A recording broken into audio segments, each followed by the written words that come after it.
राम राम सारे भाइयों ने चैनल ट्रिक टीवी जीन में।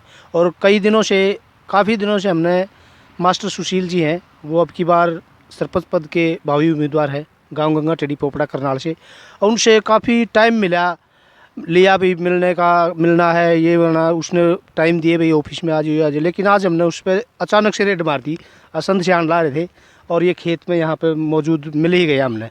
सौभाग्यशाली यहाँ जो हमने मास्टर जी के भी दर्शन हुए, उससे पूछ लेंगे सारे अटपटे उल्टे सीधे सवाल सरपंच जी के जो हुए हैं।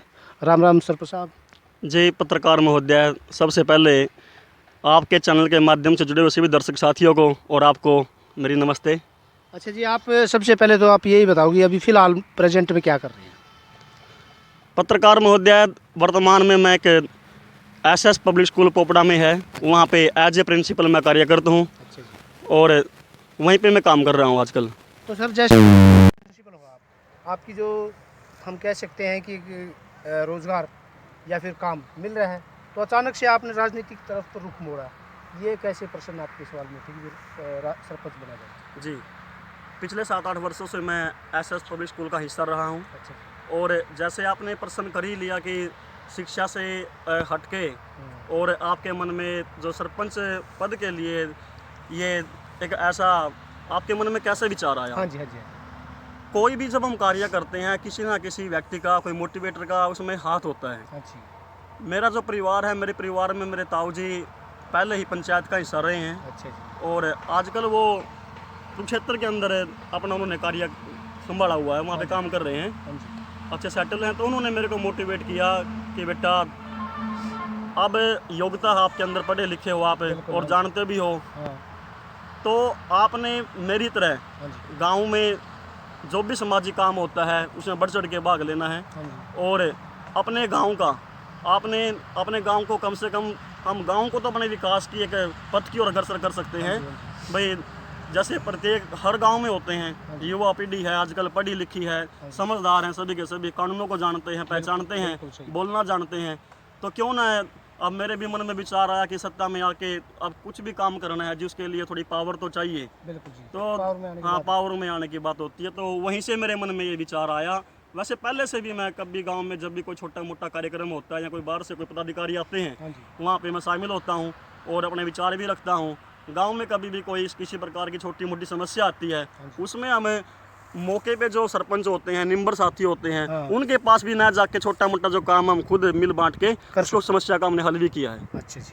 तो जैसे सर मैंने देखा है बहुत से, क्योंकि राजनीति चली आ रही है सदियों से, सरपंच बनने के बाद एक अपने अपने पक्ष के कार्य होने लग जाते हैं भाई, अपनी फेवर के परिवार के ला लो या फिर यार दोस्त है, लेकिन उसमें आम पब्लिक जो सब सहयोग करती है, वोट देती है, वो बेचारे कहीं ना कहीं पिछड़ जाते हैं। उसमें क्या सरपंच का रीज़न होता है? ये आपकी बात बिल्कुल सत्य है, क्योंकि आज का जो वर्तमान जो युग है हाँ जी, उसमें लगभग होता है ऐसा, पक्ष और विपक्ष के माध्यम से यदि बात देखी जाए तो कहीं ना कहीं पक्षपात कर लेते हैं। कर लेते हैं। लेकिन हमारे मन में कोई ऐसा विचार बिल्कुल भी नहीं है। हाँ जी, हम तो शिक्षक हैं, बच्चों को भी यही सलाह देते हैं, बच्चों को भी ऐसे ही मोटिवेट करते हैं। हाँ, कोई भी काम करना है निष्पक्ष भावना से करना है, हाँ जी, और किसी भी प्रकार का जाति धर्म का तो कोई नाम ही नहीं होना चाहिए, हाँ, इसके क्योंकि जात कोई किसी के उस पर आगे नहीं लिखी होती फेस पे। हाँ जी, हाँ जी, वो तो जन्म लेते ही एक जो व्यक्ति के जो कर्म होते हैं, कर्मों से ही व्यक्ति का पता लगता है, संस्कारों से पता लगता है। हाँ जी, तो ऐसा तो नहीं होना चाहिए।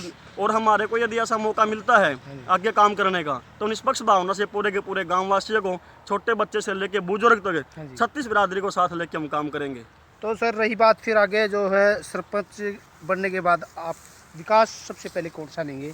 क्योंकि मोस्टली काम पिछले सरपंच जो कर चुके होते हैं, लेकिन कई नए भी होते हैं। आपके मन में ऐसे गांव में कैसे काम है जो करना चाहिए आपके? रही बात बंधु महोदया काम करने की, हाँ जी, गांव का विकास करने में बहुत सारे काम होते हैं। हाँ जी, शिक्षा का विकास है, बिल्कुल, स्वास्थ्य का विकास है, और साफ सफाई की विशेषता है, पार्क की विशेषता है, वो काम उसको पार्क को डेकोरेट करने का है, बनाने का है। हाँ जी, क्योंकि आजकल देखते हैं कि जैसे बीमारियां हैं लगातार बढ़ती जा रही हैं। हाँ जी, गाँव भी आजकल क्या है कि शहर की तर्ज पे गाँव वाले भी आज गाँव से बाहर नहीं निकलना चाहते। हाँ जी, हाँ जी, लगभग लोग घरों में रहते हैं, आबादी जैसे बढ़ गई है, और जो जगह होती थी पहले, सार्वजनिक जो जगह होती थी वो कम होती जा रही हैं। जा रही है। तो एक तो गांव में मौका मिलता है तो पुस्तकालय की व्यवस्था करेंगे। अच्छा जी, पुस्तकालय में क्या रखा जाएगा, जैसे हमारा जो इतिहास है, हमारे पूर्वजों ने जो किया है, और देश को आज़ाद करवाने में जो देश भक्ति की भावना से जिन्होंने अपने प्राण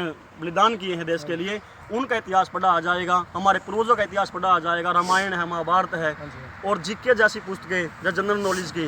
क्योंकि आजकल जो भी बच्चे एग्ज़ाम की तैयारियां करते हैं, एग्ज़ाम देते हैं, इस तरह के क्वेश्चन बहुत सारे आते हैं। हरियाणा प्रदेश की जीके है, हिंदुस्तान की जीके है, तो एक तो पुस्तकालय की व्यवस्था करेंगे, उसमें बच्चों का टाइम पास अच्छा होगा, अच्छा टाइम वहाँ पे वो स्पेंड करेंगे और वहाँ पे वो पढ़ेंगे तो वो और ज़्यादा उनके अंदर जिज्ञासा पैदा होगी। रही बात दूसरी साफ और सफाई की, लगभग हर व्यक्ति काम करता है, कोई थोड़ा कर देता है, कोई ज़्यादा कर देता है, और जो ज़्यादा करता है अच्छा करता चर्चा होती है। और काम भी अब खुद, जैसे मैं खुद ही बन जाऊँ मान लो, तो क्या मैं घर से, तो मैं कोई काम कौन करता है घर से? सरकार का मेन उसमें भूमिका होती है, मुख्य भूमिका होती है सरकार के पास जाना पड़ता है जी, केंद्र सरकार की, राज्य सरकार की। ऊपर से गांव का आज भी एक ऐसे मॉडल पे लेके जाना चाहती है सरकार। आजकल तो गांव में भी विकास की बहुत सारी एक प्रगति हुई है, तरक्की हुई है, तो ऊपर से हम काम लेके आएंगे और गांव को एक पूरा अच्छे विकसित की राह पे लेके जाएंगे। जैसे आपने पब्लिक एड से हमने की जी सुना था, और अभी आपने जीके का ही सवाल भी कर लिया। जी, जीके के हम एक क्वेश्चन करेंगे। जैसे हरियाणा में टोटल गांव कितने हैं, पंचायती राज के बारे में, और छोटी राजनीति से बड़ी तक, उसका थोड़ा सा जिक्र करें, भाई किस तरह की रूपरेखा होती है? इसमें क्या है, जो गांव की जो संख्या है हरियाणा प्रदेश में वो 7000 के आसपास है गांव जी। अच्छा। और रही बात पंचायतों की, 6212 पंचायतें पहले थी। अच्छा। 200 पंचायतों का गठन अभी हाल ही में हुआ है। अच्छा। और हमारा जो हरियाणा प्रदेश है उसमें गांव की जो सबसे ज़्यादा संख्या वो यमुनानगर जिले में है। अच्छा। रोहतक जिले में सबसे कम गांव हैं। अच्छा। और रही बात हिंदुस्तान की, ग्राम पंचायत की बात आती है, सबसे पहले सन 1959 के अंदर राजस्थान में बलवंत राय मेहता कमेटी के द्वारा पंचायती राज प्रणाली का वहाँ पे गठन किया गया था। 1994 में हरियाणा प्रदेश में हुआ। और दो तरह की सरकारें होती हैं, ऊपर केंद्र सरकार, राज्य सरकार। जो केंद्र पे शासन चलाती है केंद्र सरकार होती है, राज्य में जो शासन चलाती है राज्य सरकारें होती हैं। और 3 तरह की स्थानीय सरकारें होती हैं। ग्राम स्तर पे ग्राम पंचायत जो सरपंच पद का होता है, ब्लॉक स्तर पे ब्लॉक समिति होती है, और जिला स्तर पे जिला परिषद की होती है। ब्लॉक समिति के हिस्से में कौन कौन सी कार्य ऐसे आती है जो ब्लॉक समिति बिना सोचे समझे खड़े तो हो जाते हैं, लेकिन कईयों को ये नहीं पता कि आपको काम क्या कराना है। उनको हमारे चैनल के माध्यम से काम भी बता दो, भाई क्या काम हो, खड़े तो हो लो, लेकिन ये काम भी जानना जरूरी है। ब्लॉक समिति का जो सदस्य होता है वो बहुत सारे कार्य वो करवा सकता है। जो गांव का मुखिया होता है, ब्लॉक समिति कोई एक गांव की भी होती है, और कहीं पर जब आबादी कम होती है 2-3 गांव इकट्ठे होकर उसको उनमें इन्वॉल्व किया जाता है। जिस प्रकार कोई छोटी अगर ग्राम पंचायत है तो एक गांव से मुखिया ना होकर 2 पंचायतों का गठन, 2 गांव की एक पंचायत बनाई जाती है। और रही बात कार्य की, आपने पूछा अभी ब्लॉक समिति का यदि कोई सदस्य चुना जाता है तो क्या काम करता है। आजकल जैसे सार्वजनिक स्थल पे पानी की व्यवस्था होती है, जैसे नलकूप होते हैं, वो लगवा सकता है। ऊपर से वो जो ब्लॉक समिति का जो चेयरमैन होता है, वहाँ से कोई ग्रांट, जैसे गली की ग्रांट है, वहाँ से वो ये ला सकता है। सारे काम सरपंच के नहीं होते, इसमें जिला पार्षद का भी जो होता है उस वार्ड से उसको भी मिलता है। हिस्सेदारी सभी की होती है, और सभी अपनी अपनी हिस्सेदारी को समझ के चाहे तो वो गाँव में खूब विकास कर सकते हैं। अच्छा जी। और गाँव के अंदर मान लीजिए, जो हमने अभी सवाल कराया विकास का, आप बन जाते हो, गांव आपको मौका दे देता है। तो जैसे गांव के अंदर हर गांव की बात करेंगे, पानी की बड़ी दिक्कतें होती हैं, दिक्कत आने लग रही है, नलकूप नहीं है, जो ट्यूबवेल लगे हुए थे समरसीबल नीचे चले गए हैं, तो ऐसी क्या व्यवस्था करेंगे आप, जो सार्वजनिक, जो सभी को पानी की ज़रूरत है जी, वो अपनी पूरी कर सकें? ये जो आपकी बात बिल्कुल, ये प्रश्न आपका बिल्कुल ठीक और सही है। हमारे जो गाँव की बात मैं करता हूँ, पानी का लेवल बिल्कुल नीचे जा चुका है। अप्रोक्सीमेटली बता दूं आपको, 100 फुट के आसपास नीचे जो चौवा बोलते हैं वो है। और पानी का लेवल डिक्रीज होने का मुख्य जो कारण रहा है, पानी को अधिक मात्रा में प्रयोग करना। और आजकल क्या होता है, पहले पशुओं को तालाब में लेके जाते थे, बाहर नहाने की व्यवस्था होती थी, लोग खेतों में कर लेते थे। एकमात्र क्या होती थी, जो टंकी होती है पानी की, जो पूरे गाँव में सप्लाई करती है, एक ही होती थी। हमारे गांव में एक थी, वो कहाँ, गंगा टेढ़ी, कोल, पोपड़ा, इधर गांव है जी बारी बिगाना, वहाँ तक उसका जो पानी की जो सपुर्दगी थी यहाँ से होती थी। लेकिन क्या हुआ, धीरे धीरे सिस्टम बदलने लग गया, और तो हर एक गांव में ऐसा काम हो गया। हमारे गांव में आज के टाइम में 3-4 हैं, तो लोग क्या करते हैं, पानी का जो यूज है वो थोड़ा सा ज़्यादा मात्रा में करते हैं, नहीं समझते पानी की एक कीमत क्या है। हमारा तो चलो जीवन इस पीढ़ी का निकल जाएगा, लेकिन अगर ऐसे ही लोग पानी के बारे में नहीं सोचेंगे तो आने वाली पीढ़ी के लिए खतरा पैदा हो जाएगा। मैं आपके चैनल के माध्यम से ये विनम्र एक आग्रह करता हूँ ग्रामवासियों को, नहीं समस्त प्रदेशवासियों को, समस्त देशवासियों को, जो भी आपके चैनल से जुड़ा हुआ है, कि हमने पानी का तो जो प्रयोग है बिल्कुल सही समय पे और जितनी मात्रा में करना चाहिए उतना करना पड़ेगा। सर गांव के अंदर और भी कैंडिडेट हैं, जैसे आपके भाईचारे में भी होगा या फिर गांव में भी, उनके बारे में आपका क्या कहना है? देखो जी, चुनाव की बात आती है, कोई भी चुनाव है, और रही बात हिंदुस्तान की, यहाँ पे जन्म लेते ही नागरिकता मिल जाती है, 18 वर्ष की आयु होने पे पूरी, और उसको मतदान करने का अधिकार भी हो जाता है। और लोकतंत्र इसी को बोलते हैं, लोगों के द्वारा लोगों के लिए जो एक जो चुना जाता है प्रतिनिधि, वो जनता का ही होता है। प्रत्येक व्यक्ति को चुनाव लड़ने का अधिकार है और वो लड़ सकता है। रही बात बहुमत की, बहुमत जनता ने देना है। जनता आज एक अच्छी पढ़ी लिखी है, समझदार है, जनता को पता है कि गांव में जितने भी कैंडिडेट खड़े हुए हैं, जनता चाहती है, भी ग्रामवासी भी चाहते हैं कि कोई एक ऐसा योग्य व्यक्ति, पढ़ा लिखा व्यक्ति इस पद पे आए, ताकि जो गांव का विकास है वो बिल्कुल एक चारों दिशाओं में, चारों कोनों पे अच्छे ढंग से हो सके। तो मैं तो इसके बारे में यही बोलूँगा कि ठीक है, सभी को अधिकार है खड़ा होने का, खड़े हैं सभी, हार जीत मुकद्दर का होता है।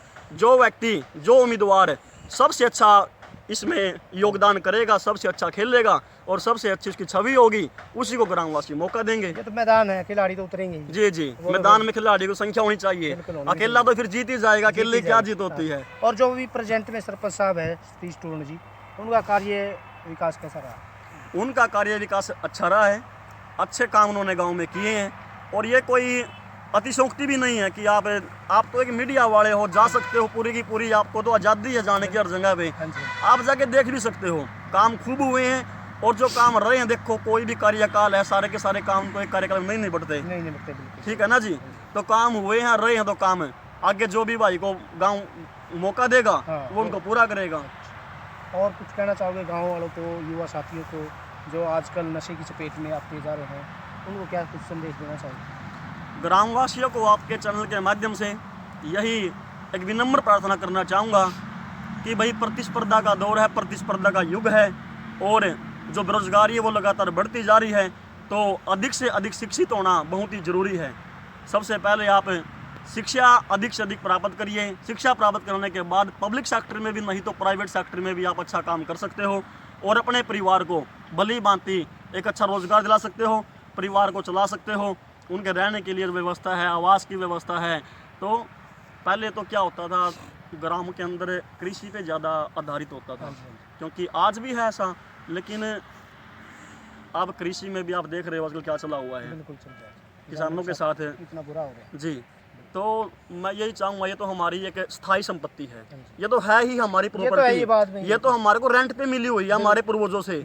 और इसको तो हमने इस प्रकार से रखना है बचा के कि आने वाली पीढ़ी को यदि हम बढ़ा के ना दे सके तो घटा के भी नहीं देना है। तो रही बात और कार्य करने की, तो युवा पीढ़ी को यही संदेश देना चाहूँगा, भाई आप अधिक से अधिक मात्रा में रोजगार प्राप्त करें। और रोजगार कब प्राप्त होगा, पहले शिक्षा लेनी जरूरी होगी, और नशे वगैरह जो ये चीज़ें हैं आजकल, ठीक है वैसे हमारा जो क्षेत्र है वो ठीक है, बच्चे ऐसे नहीं हैं, लेकिन फिर भी यदि कोई किसी के मन में इस प्रकार का विचार आए तो वो इस पे नहीं जाना चाहिए। और जो लड़कियां हैं, जो छात्राएं हैं, गांव से बाहर भी जाती हैं कोचिंग पे, सेंटरों पे, उनके लिए क्या अलग से कुछ सुविधा कराना चाहेंगे? गांव की तरफ से बढ़िया व्यवस्था है जी। पहले से ही हमारा जो मुख्य जो बस स्टैंड है वो लगभग गांव से 1 किलोमीटर की दूरी पे है, और गांव के अड्डे से लेके ग्राम तक बीच में दुकानें हैं, बीच में उन्हीं किसानों के खेत हैं। ऐसी कोई समस्या नहीं है, हमारा जो जोन है वो बड़ा सेफ है, अच्छे लोग हैं हमारे गांव के, अच्छी हमारी लड़कियां हैं। और रही बात कोचिंग वगैरह की, यहीं आपके जो इधर अलेवा में है, यहाँ पे लड़कियों का महाविद्यालय बना हुआ है, असंध में है, और जो सर्विसेज है वो बड़ी अच्छी है, बड़ी अच्छी सर्विसेज हैं, ऐसी कोई समस्या हमारे गाँव में नहीं है। तो आप हमारे चैनल के माध्यम से गाँव वालों को क्या अपील करना चाहेंगे? जैसे चुनाव बिल्कुल गर्मा गर्म है, आने ही वाली डेट है, उनको क्या आप क्या करना चाहेंगे? जी, हम तो बिल्कुल तैयार हैं चुनाव लड़ने के लिए। हाँ जी। और रही बात आपने कहा कि नज़दीक आने वाले, इस पर थोड़ा सा संशय है अभी। हाँ जी। अभी ये बात स्पष्ट नहीं हुई है कि चुनाव पहले कर दे, फरवरी में करवाएंगे। लेकिन अभी सरकार की तरफ से कल जैसे हमारे हरियाणा प्रदेश के मुख्यमंत्री मनोहर लाल खट्टर जी ने कॉन्फ्रेंस की थी अधिकारियों के साथ, उसमें अभी ये सुनने में आया कि कहीं इलेक्शन को आगे स्थगित न किया जाए, मई में हो। लेकिन हम तो 24 घंटे बिल्कुल गाँव वासियों के लिए तैयार खड़े हैं। आपके चैनल के माध्यम से हाथ जोड़ के विनम्र प्रार्थना करता हूं, आग्रह करता हूं, निवेदन करता हूं समस्त ग्रामवासियों को, समस्त बुजुर्गों को, नौजवान साथियों को कि एक बार मेरे को मौका दिया जाए, एक बार मेरे को परखा जाए। और ऐसा भी नहीं कि एक बार किसी को चुन लिया तो वो 5 साल पूरे निकाल लेगा। आज लोकतंत्र है, संविधान है, संविधान के पन्नों में साफ लिखा हुआ है, यदि कोई भी सदस्य है, चाहे वो राष्ट्रपति भी क्यों ना हो, वो मनमानी करता यदि वो मनमानी करता है उसका भी महाभियोग से हटा सकते हैं। सेम प्रधानमंत्री के लिए है, सेम नीचे आ जाते हैं ग्राम पंचायत में सरपंच पद के लिए है। जो मेंबरों की जो व्यवस्था होती है, जो चुने जाते हैं, यदि वो उनमें से 2/3 बहुमत प्रस्ताव पास कर दे तो वो उसको भी इस पद से हटा सकते हैं, निष्कासित कर सकते हैं। आज वो पहले वाली बात नहीं रही कि वे लकीर के फकीर बन के लोग लगे रहते थे, करते मनमानी करते थे। तो इसमें बहुत कुछ समझदार हैं लोग, पता है सभी को। और मैं तो यही करना चाहूँगा जी, प्रार्थना बार बार कि एक बार मेरे को मौका दें और हम जो गाँव का जो विकास है वो बिल्कुल चारों तरफ से, चारों कोनों से, निष्पक्ष भावना से, बिल्कुल हर जगह अंदर की गहराइयों से लेके चलेंगे। समस्त बुजुर्गों के साथ लेके चलेंगे। बुजुर्गों के आशीर्वाद उन्होंने हमारे को दिया हुआ है, उन्हीं की वजह से आज हम पढ़े लिखे हैं। और हमारा गांव भी लगभग शांति प्रिय गांव है हमारा, ठीक अच्छा गांव है। तो मेरा भी गांव वासियों से अपील है कि सुशील भाई को मौका दें और हमारी जो वीडियो है अगर अच्छे लगे तो उसको शेयर सब्सक्राइब ज़रूर करें। जय हिंद, जय हरियाणा। जय